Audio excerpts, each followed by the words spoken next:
thank you guys for joining me. I really do appreciate it and for taking the time out of your day to speak with me. So, can you please introduce yourselves, tell me what you do in the band, and tell me a fun fact about you? Oh, me first. Okay. Hi, I'm Jared. I play bass in the band. I like video games and rock climbing. I guess that's fun fact. Yeah, it's fun fact. And Joe, you want to go? I'm Joe. I play drums in the band. And fun fact, I try and play every instrument, so diversify everything. I am Josh. I'm the lead singer. Fun fact, I do videography and stuff like that, so that's pretty cool. Yeah, I'm Tristan. I play guitar. I just write music for artists. So this is Freddie. Hi, Freddie. I play guitar, and I like to skate. So that's my fun fact. We'll try to say that. All right. So we have a cute little question that was asked at our freshman orientation. It's a little icebreaker. If you can be any item in the kitchen, what would you be and why? Ooh, I thought about this. I would be a blender because I get to chop up everything, and then kind of like make it all into one in a sense. But kind of like the glue to the kitchen. I like that. Yeah. I'll be the knife because it's edgy. Oh, I'll go with a big bowl because I like cooking like one pot meal. So let's do like the biggest bowl possible so I can cook as much food. I think I'll be ice. I just feel like it. Joe took mine, so I don't know. How have you guys been spending quarantine? Studio. Yeah, a lot of well, over here in Florida they like kind of very lenient on stuff. So we've been working at the audio compound where Day Remember and Neck Deep work out, and just like writing music with some producers, Andy and Andrew. They're really great guys, and it's been really fun just working on that, working on music videos, trying to like social distance and be responsible as much as we can. So yeah. Big facts. And playing Call of Duty. And playing Call of Duty, of course, yeah. Call of Duty and Fortnite, that's all it is. Yeah, Florida is definitely different. Mm-hmm. Yeah, they don't care. Everyone's like, let's go to Disney already. Let's, yeah. Yeah, they're open. Let's take a family trip to Publix, so I know. Yeah, everyone goes to Publix, like, all, like, dressed up. Yeah. It's really weird. The Florida man is a real thing, for sure. So my next question for you guys is one I personally enjoy. What is your favorite album in your personal collection? And by personal collection, I mean you physically own the album. Ooh. Do I own any CDs? I can go. Yeah. Counterparts, You're Not You Anymore. I have like 2 of the vinyls, and it's just a really cool concept album if you look into it. All 12 songs kind of merged together. It's kind of about him like trying to find himself, and all kind of comes back around at the end to "You're Not You Anymore." That quote. So that's probably my favorite album, and yeah, I got a couple of the vinyls. Yeah, that's a great one. Mine is definitely To Pimp a Butterfly. That's like that's like my top 3 of albums of all time. Just like the message, the poetry of each song, and like I'm a music head, so I love Kendrick, and the message it like stands for and gives, and how it's still relevant, like 4 years later, like to this day, and it means a lot to me also personally. How about you, Josh? Oh, dude, Hybrid Theory from Linkin Park. It's just like that album right there is what really got me into doing like the style of music and stuff like that. Just because it's just how versatile Chester and Mike both were is just amazing. Yeah. Freddie can go. Freddie, you want to go? Yeah. Where we going? My favorite album that I have, it's a friend's band. I met a Yeti. It's called Camp Yeti. It's really good. Yeah, that is a fire record. How about you, Jared? I don't think I own any CDs. What about Spotify? What's your favorite Spotify? Spotify. You got me. I always end up going back to like Reliant K. That's definitely one of my all-time favorites. Any CD by them. Yeah. So I'll always go back to that. I said I love this question, and the reason why is I feel like the albums people pick kind of say a lot about them in a sense. Like, everyone has a certain connection to an album, and I think it's a great representation of, like, who people are. Super corny, I know, but... No, I agree with you. Yeah, it's really true. Like, people, like, personality traits even, like, fall into what music they listen to. So, like, I agree with you. So, my next question for you guys, it's gonna get still a little philosophical, but I'll say why after. How did you pick your respective instruments? I started on violin because my mom wanted me to play it. I played that for like 2 months and then stopped. And then my parents kind of wanted me to play something else, and I always banged on stuff. And then Christmas Day, 12 years ago, I went into my dad's bathroom and there was a drum set. And then I was playing pretty much every day since then. And I've just always loved it. They didn't have to force me to play or anything. I just play every day. I like that. Kind of a beautiful story. Yeah. Mine is pretty messed up. My parents, it was around Christmas time, and they told my brother like he looked like a rock star when we were like kids. So we were like 8 and 6, and so they bought him a guitar, and then I got jealous, so I actually just learned guitar despite him. Like we used to like always like want to form a band. Like I don't know if you heard of the Naked Brothers band, like that show on. So that I was just like, yo, that's my stuff. So yeah, there's always been music in my house. My dad owned a drum set. I just been inspired that way. But my guitar playing came out jealousy. I'm not gonna be honest. I'm not gonna lie. That had that heat though. They did. They had. For me, I started on violin in 3rd grade. And then I was like, I really hate this. So I moved over to the bass in like 6th grade. And I was like, this is cool. Not really. And then I joined the youth group. And then they were like, oh, we need a guitarist. And I was like, oh, I know how to play bass. So guitar shouldn't be that hard. That was wrong. It was really hard. So I learned guitar and I stuck with guitar. And then, I've always been singing since 3rd grade. So guitar and singing has always been like hand in hand with me. Pretty much. But Freddie's history. Fred Moto. Mine's really funny. I pretty much heard Blink-182 and I was like, wow, that sounds really easy. And I was like, and I started, I'm like, yeah, this is really easy. Freddie, you're a hater. No. Don't Blink. After that, I was like, yeah, the guitar's pretty sweet. I wasn't even really trying to write songs. It was just like, I just want to learn Blink songs. And then I got sad. Some girl didn't like me. I wrote a song like, yeah, this is pretty cool. Wow. And welcome to pop punk. Right here. I originally started on piano. I jumped between piano, French horn, drum, guitar, and bass, and singing. As far as bass, I've always wanted to play bass in a band, and then when they offered me the spot to join this, I was like, cool, here's my chance. So happy to be doing that. That. The reason I said it was gonna get kind of philosophical is I think the instrument picks the person and the person doesn't pick the instrument. Thanks. Gandhi said. Yeah, I didn't like French. That's why we quit violin. Violin sucks. Yeah, it does.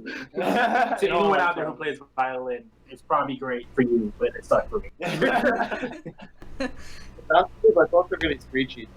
Yeah, I did a lot of the screechy noises. So I think there's some like connection between people on their instruments or how it happens is like you guys said, like you went through like a couple of different instruments before you found the one that was like meant for you. So I think that's at least my philosophy on that. Yeah, for sure. Big dubs. So my next question: what is your opinion of releasing an artist's unreleased music after they've passed away? Should it be released or should it not? I think it should, because someone has literally spent their life, like a portion of their life, to create that body of work. And as an artist, like, yeah, we're reserved into ourselves, but we also want to show the art that we are making. So to not release that from someone who's passed is kind of like an insult to their memory. I think it's definitely situational. Like for instance, Prince, he didn't want anyone covering his music. He said it like before he died. I don't want like any of my music to be unreleased. Like On YouTube or anything. like he's very like, if my art didn't come out while I was alive. So if an artist is saying like don't release my stuff, I feel like we should respect that. Yeah, of course. And it shouldn't happen. I don't know. I know Lil Peep recently passed away. I know his mom's like kind of controlling like what he released and stuff. So Same thing with X and Juice WRLD. yeah, so I feel like that if it's through like good intentions, then it should happen. Yeah, especially Yeah. your team or your family. Yeah. Also depends, like, if it's at least somewhat finished and done again. I've heard some stuff where it's like, maybe that shouldn't have came out because it's just rough. But yeah, a lot of it is actually good music and I enjoy it. So I think artists should, if their team and their family is okay with it. Yeah. No, I would definitely. Yeah, I mean, I agree with that. It's situational, but I think it's like if the artist says like, release my music, then honor their wishes. If they say no, then it keeps closed, I guess. You want to say something? I think it's pretty interesting. Okay, cool. Yeah. Yeah, Freddie. Me Yeah. and Freddie have pretty much the same opinion. Same with my position. That So I'll give a bit of backstory. This question did come about because of the Little Peep songs that were released. Grace said they sounded like unfinished bedroom demos. And then Magnolia Circles came out, which had the consent of his family, and the producer he worked with to release the album finished it. So we think that everyone has different opinions on this, and it should be up to the artist at the end of the day. So we want to start a conversation about the concept of artist wills or negotiating this into a contract. I agree with you. Yeah. Because our artists don't really get like from labels, even like just any type of like medical or like for their art to of like a will of testament. You don't have like things in place to set. If something happens like crazy, like rest in peace to Juice WRLD, like where he just dies on the way like back home, like it like he didn't know he was gonna pass. So like he has probably all this music, and then it's really the label like owns his music, so they're really in control of that. There's like nothing that can be said through like his family. If they want to respect it, they can, or if they don't, they can too. So it's kind of like still messed up. I feel like that's something that like we as artists need to look into. Definitely is like, where's our music going to go after we're gone? That's a big reason why Tory Lanez went independent. It's also like a legacy thing, because I know like as a fan you always want to hear more music, but at the end of the day, the artists have been happy with what was actually released. Yeah. Like I feel like with the Lil Peep music, it's definitely, you can hear like he wasn't in the studio all the way. It's not like finished project like a process at all, or just like it feels like a little underwhelming compared to what he gave his all into. Like he wasn't like finished with it. So I know it's such a tough question, and I know there's so many different moving parts to it, but it's important to kind of, I know it's like unfortunate that we're speaking about death, but it's just something that we want to bring awareness to, since unfortunately we have seen it happen more frequently in the industry. yeah, especially with like people our age, like it's crazy saying like our generation is basically dying before they turn like 23 or 21. It's just like we didn't get a chance to like live and like show our art yet. So I'm hoping like more tragedies don't happen, because we lost a lot of great music, I'm sure. So Great people too, man. Yeah. Like, So on that note, if you can change one thing about the music industry as it is today, what would it be and why? ooh, I would say I would change the fact that labels and the industry itself always keep your master. You have to fight for your own masters, and I don't think that that should be a thing. Like if you created your music, you should have your music. Yeah. Like For sure. I dislike that so much.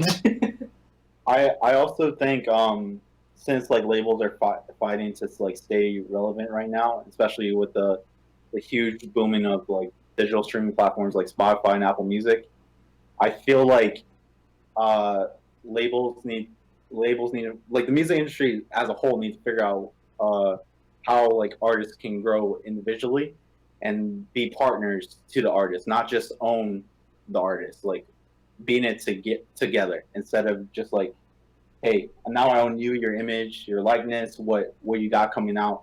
Because we know a lot of bands, like some of our friends that signed these like deals, and then like even if they signed and like got bought out of that contract, they like the old label still owns their likeness, and it's like crazy. It's like a slave deal or something. It's really crazy, Yeah. man. So that's something I want to change for sure. Yeah, that's trash activity. Also, I guess like being able to own your likeness and everything, like people shouldn't be like owned like that. Back to what Tristan said, being enslaved. Yeah. Well, Yeah. okay. Pretty much. I agree. Yeah. The other thing I would add is like the concept of like a 360 deal, where just like the band is. I mean, it ties into what you're saying. Still, it's just not really making sure the artists are taken care of. The label takes them under, but the concept of 360 deal, where it's like they don't own anything, they don't make any money. The label gets a piece of merch, touring, digital sales, legal sales. It's just like, how's the artist going to come up on top? It's just like if the artist actually like gets successful, the label is successful, but the band is still struggling. So how can they create music if they can't eat or can't afford necessities? Yeah, nothing I would say to that is music labels, please add healthcare to your contracts, bro. Yes. Like we on tour for how long and we eating Taco Bell all day. There's gonna be some problems coming up real soon. So healthcare, bro. Yeah, there definitely needs to be like some reparation for that, because even like mental health counseling, I feel like that sometimes labels want artists just to be like, hey, go do these drugs, go be someone you're not, go fake it, and then in mental, a specific example of that, like the label is like handing him drugs, like it's like a really messed up system. Honestly, I didn't have any idea that the labels own the masters. That's interesting. That's a big thing. Depending on the deal, but Usually. I mean, yeah, you can look up artists like Taylor Swift. She's still fighting for her masters. Michael Jackson fought like most of his adult life for his masters. Got him, and then died. Yeah, pretty much. So it's crazy.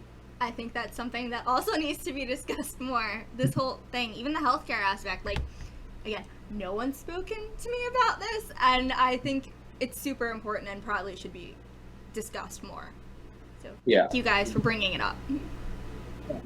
I feel like as artists and like the community is starting to get more vocal, anyways, like with the leaders of the community like Tory Lanez, Joe Budden, like people like that are like kind of OGs in the game and saying like that have been through so much, and they're like, this needs to change, like this is insane. So we like, I listen to like a lot of podcasts, and they talk about this so much, and it just gives you a wealth of knowledge for sure. Yeah, I mean, you gotta think, like, Tory Lanez was a part of a major label. Yeah. And he fought just to get out of that, just so he can have his own free mind, his own free state of life, his own free will. So. I mean, don't get me wrong, labels can still be important today.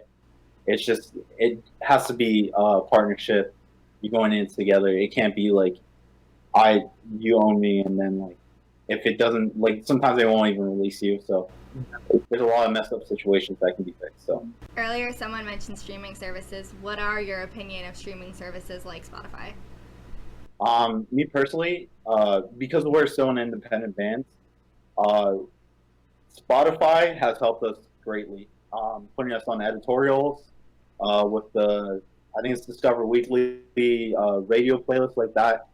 We off of like no budget, very new band. We're still like a year into this, so we basically have I think around 500,000 streams and over 100,000, close to 200,000 different people listen to our music, and that's with no budget. So that's insane to me, and it keeps on growing. Like we're seeing our new song we just released, like earlier this year, Outside. It's like exploding even now. So like it's a great thing for independent artists, and I can see the major label artists also have a benefit to it being the cover of editorials, and Spotify likes to keep it still fair. Like independent artists like us can still be like on the cover or still be on editorial. So yeah, I feel like what he said. Yeah. I like Spotify. I use it, and I agree with what he said. The only thing I wish streaming services as a whole paid a bit more, but that's just streaming in general. It's not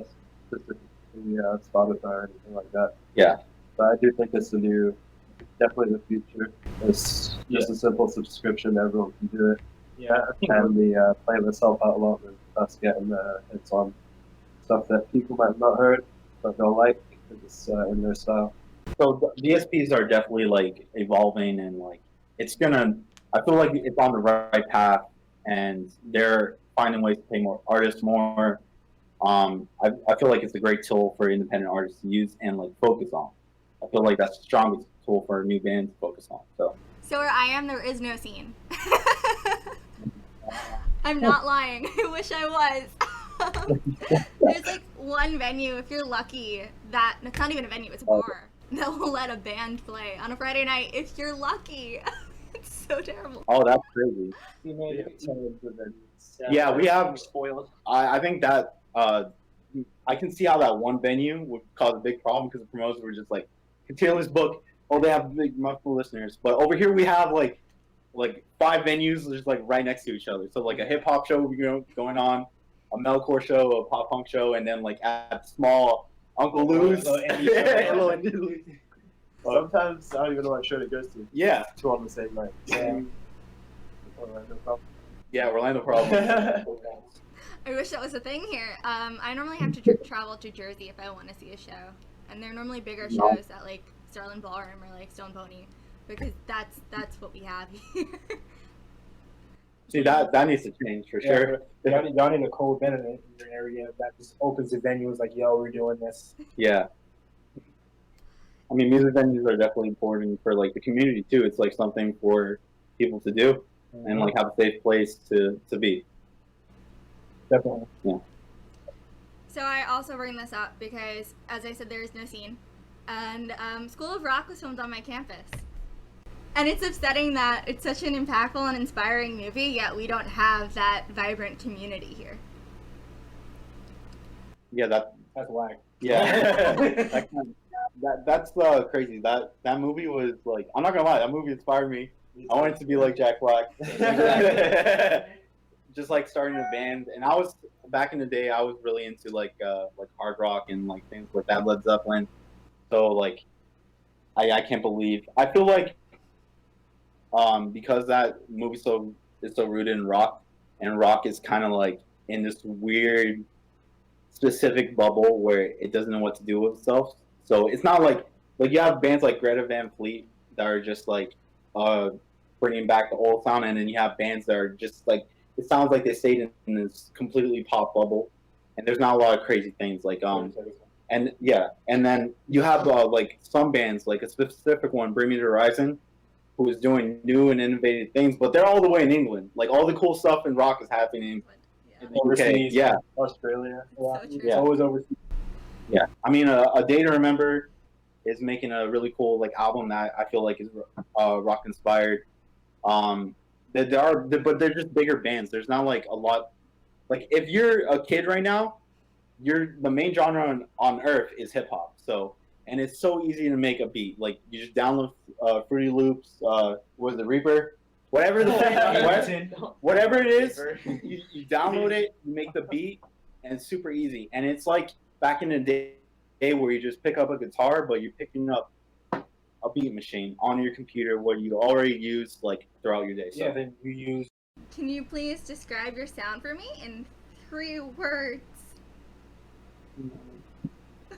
Yeah, do it, bro. 3 words.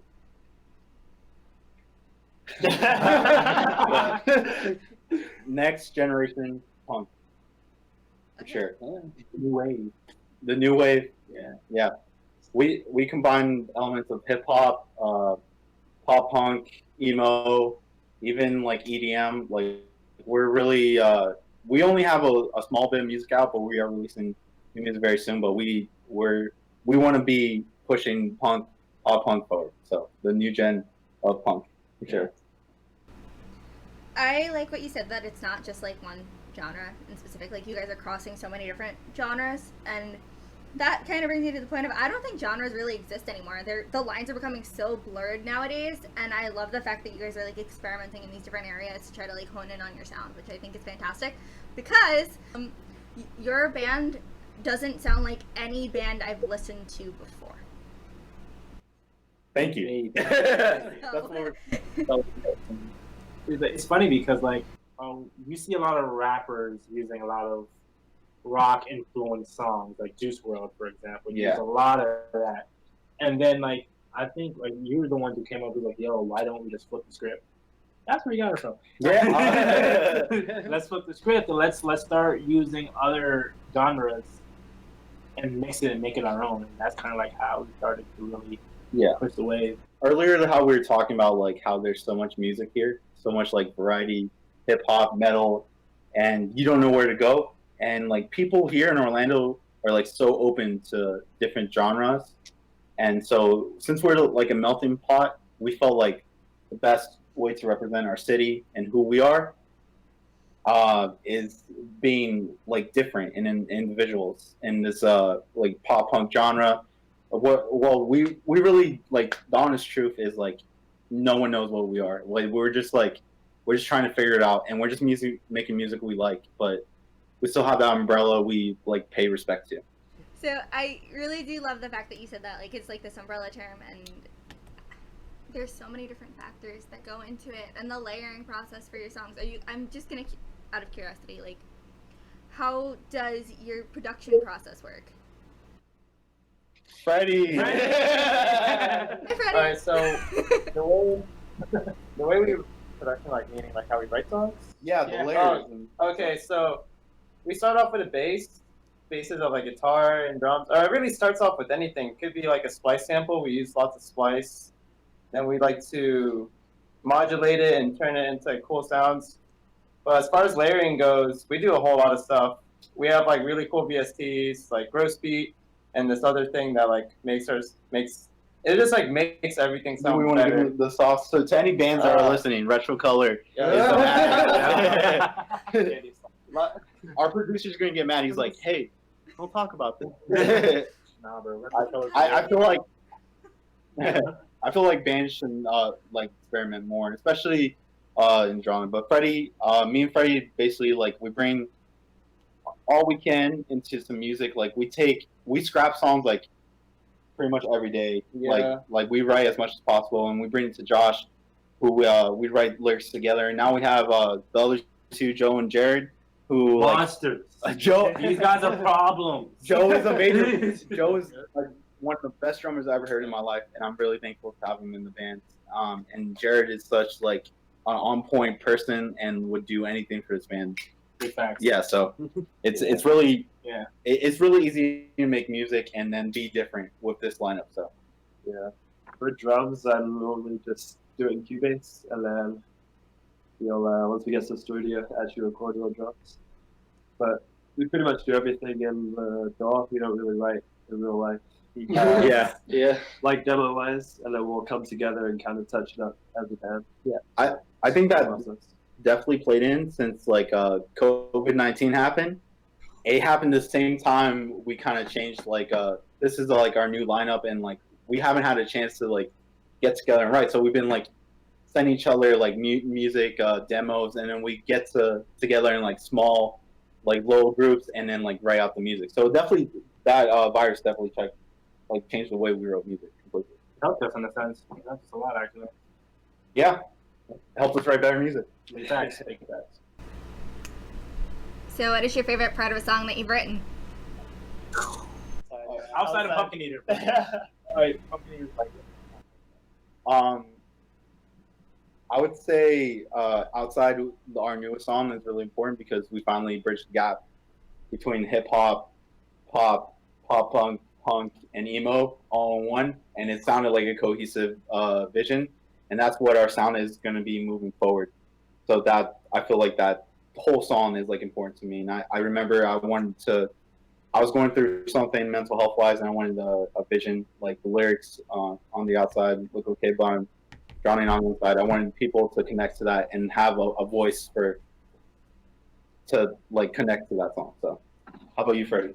My favorite song that we have currently out, probably October. I really like October because it has there's a section that kind of sounds like the 1975. Shouts out to Maddie. Yeah. Groovy. I like that song. Yeah, too much. I'm still saying Pumpkin Eater, man. I just love the way how Pumpkin Eater flows, and like I kind of like poured the emotion into that one. Yeah. Yeah, I'm gonna go with Outside as well. I'm gonna say Outside as well. I really like Outside. Outside's a banger, bro. That's good. Yeah.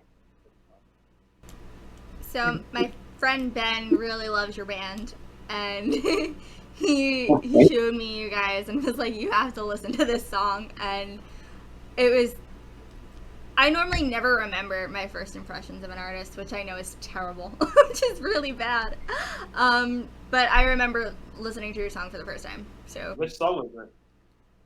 It was Outside. There you go. Shout out Ben. Ben, you out there. Outside rolling. But it was nice to have like a connection of like a time and a place. Like, so like now when I go back and listen to it, I kind of have that memory, which is a nice little thing to have.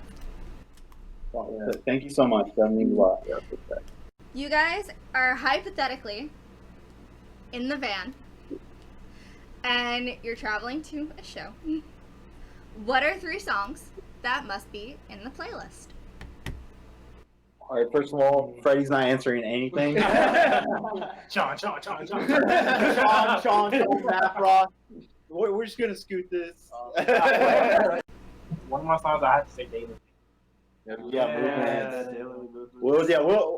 We all agree on that. I think Freddie can agree on that. On Daylily? Come on. Nah, actually, get Freddie! I get my own 3 songs Daylily. Not going on. It's gonna be Chon, Dance Hammer. 2 more. Something Humble. Yeah, bro. Something by 1975. Yeah, we need a 1975 song. Love It, We Made It. Yeah. Yes. It's a good one. We have another good one, though. No, it's like the one where the music video he has that hat. Sincerity. Sincerity is scary. Joji. The Joji song, Slow Dancing in the Dark. No? Nah, We're bro, not you don't like vibing? Joji, bro. Oh, yeah. I'm cool with it. You don't like Joji? We're about to fight. Hold up. You can play it. Nah, bro, I would. What's that song that we listened to on the way to North Carolina? That was a lot That was of a lot of music. music. Yeah, a lot of music. It's okay. Blueface. Blueface. Nah. Probably a Juice WRLD song, honestly. Yeah, Juice WRLD, Robbery. Robbery. Yeah. All right. Our 3 songs are Daylily, Love It, We Made It, Robbery. Oh man, we did a 4th for Nothing Nowhere. Oh yeah, no, nothing nowhere. We'll do Hammer, 4. though. We'll do 4. Just say them one more time. All right, so Daylily, Yeah. Love It If We Made It. Yeah. What was the You said Robbery. Robbery. Hammer. Nothing nowhere. Yeah. Awesome. And then Freddie's Chom back. And then back Buddy catalog. Freddie plays the song, entire song. Wait, am I allowed to ask why Freddie doesn't have a say? They don't let me No, we're gonna explain real quick. Every time we do those long drives to like wherever, I'll wake up and I'll just hear like like Sean, Dance Cameron dance, the really high pitched voice, which I like some of their music, but Freddie will run through 20 songs and I'll be like, Freddie, did the song change? And he's like, no. So yeah, I mean, Freddie can run through a song. My songs. I get 3 songs. 3. You get one, bro. Splash by Chon. That's it? All right. No, if I get 3, no, we get Splash by Chon. We're gonna do KFO by Animals as Leaders. Okay. Just to be annoying. What would my 3rd song be? Bubble Dream by Chon. Oh my There you go. Next. Like you said, Sean. Thank you. Next. That was priceless. Okay. So, what music are you currently listening to? I asked this to expand my own horizons of what I should probably also be listening to. Ooh, I listen to like a lot of unknown artists. I'm for it. There's this YouTuber named Cameron Sanderson. He's really, really dope. He's really good. That's one. I would say Keshi is another good one. He's dope. Yeah, Keshi's really dope. Christina Rotunda. I don't know if these guys are kind of popular. Nothing Nowhere is like really pushing a great sound. Shoot, I just lost my train of thought. Eden, I don't know if you know that too. Eden. Yeah, he's really he's a great artist. You should check him out. And yes. Shout out to Joe. Eden's really good. He's kind of like a pop. Where's he from? Ireland. So it's like it's pretty cool, different. Shout it with always in our playlist. You probably like Meet Me at the Altar. We always bump them for sure. So they're great pop punk fans. And I didn't remember. How about you, Freddie? You got all the math rock bands. Sean. I guess if I need a math rock band, This Town Needs Guns. Yeah, This Town Needs Guns was a really good band. And our friends, Simon and Eddie, they're really good. I'm wearing their pin. Yeah, that's pretty sweet. Bring it closer. Get to see the men. Pretty cool. So Yeti in the bathtub. Yeah. I didn't know about Kawanashi. that first. Kawanashi is dope. Yes. But yeah. We listen to Joe. A lot of stuff all over the place. Counterparts I always listen to a lot of. You guys know Notion. Absolutely. A lot of melodic hardcore kind of stuff. The Devil Wears Prada's new album I've been listening to. So any stuff like that. Yeah. I've had this new band called Nightly that I've had on repeat. That reminds me of a mix between the 1975 and Copeland. For them, and then I've also been listening to an old favorite called Number One Gun that not very many people know, but I love all the music that he's put out, even though he kind of disbanded like years ago. And 1975 is always on repeat. Yeah. Also, Grieve. Yeah, there's the biggest metal band in Orlando. Grieve is like they're killing it. Yeah, that's if you like metal, that's the band to check out for sure. We have a ton of good bands. Yeah, the whole scene is like crazy. Yeah, we're all popping off. So. So based on like the artists that you guys listed, I do have some artists I need to check out. It's always fun for me because like some people say all the artists I listen to and I'm like, thank you. Like this is helpful. But it's nice to be introduced to new music because I'm still stuck at home. So still living that. Yeah. Okay. What musicians inspire you to be a better musician? Ooh. Oh. Wow. Matty Healy. Nothing Nowhere. He's a big inspiration right now. I would say Andrew Wade. He's like a big producer behind the scenes that just like we got to write a song with him, and it was crazy how far ahead he was in just like creative thinking and stuff. That was really inspiring. Neck deep, real friends. I mean, the list goes on, but it's just like I'm inspired by a lot. Kendrick Lamar for sure, and like all the thinking. So yeah. I think for me, vocally, I would say rest in peace, Chester Bennington. Definitely, his range is just ungodly. Derek Sanders from Mayday Parade, Tyler Carter, and Michael Jackson. Like I'm always trying to like be at the top tier level with them. So that's it. Yeah, drum wise, Travis Barker, of course. I used to always watch him when I first started. And then pretty much all the pop punk drummers, the story so far. A lot of those bands have really good drummers that inspire me. So, As far as like bassists that inspire me, a lot of the music I used to listen to, like the band May, and then the newest lineup of Emerosa, like I've been taking a lot of inspiration bass-wise from them. And then there's just so many other musicians that I just kind of like blank trying to name them all, but there's just so many that inspire me. I mean, the Lion Cave's always been one, a European band called Normandy, because I don't remember his first name, but his vocal range is absolutely insane as well. Yeah, just anybody that writes music with meaning and passion that reaches out to people, that means awesome.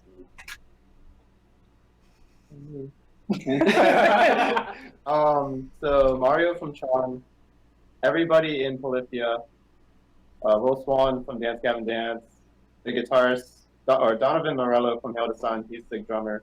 Joseph Nabowski from Animals as Leaders, like those guys just like I heard them play and I never took lessons and I was like, wow, I should actually really try to get better. And then yeah, I'm not that good at guitar, but I wouldn't be where I'm at if it wasn't. Freddie, you need to chill. So Freddie's a liar also. Yeah. Another thing, another type of artist that I listen to get better to. Believe it or not, it's funny whenever I say it, but it's so true. Anime theme songs. Yes. Because they are beasts. They're really good. Like top notch like songwriting. All I have to say. And Tim from PPNP, crap. another one, Billie Eilish, I feel like. Oh yeah, Billie Eilish. Yo, yeah. But more for the stuff like you're right. Yeah, I can hear the like, but I still kind of bring that kind of bounce on the drums. I feel like.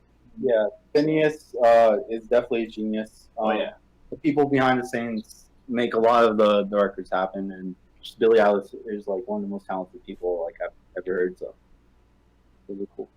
But yeah, I'll say that's it for us. Yeah. Now my last question for you guys is, what are your goals for 2020? Now, we can do the year or the decade, because the year's kind of been canceled. Yeah. Nothing more. I think our goal is definitely to grow as a band where we have a large enough impact where we can do more damage in a positive sense of like showing people like come protest here or like donate to this organization, having a bigger voice where we can use our platform for better things in life. So that's definitely a big goal of ours. That's why we want to be grow as like artists and as our fan base, so we can like we're such a diverse group of musicians and a diverse group of people and like culture. So I feel like we represent something that's bigger, and we definitely want to use our platform as like positively as we can. So Yeah, nailed it. Yeah. So it was such a pleasure speaking with you guys. Y'all are so nice. So thank you. I greatly appreciate it. Thank you so much. Nice. All right. Thank you so much. Thank you. Okay, enjoy the rest of your night. Yeah, you too. Bye. Thank you.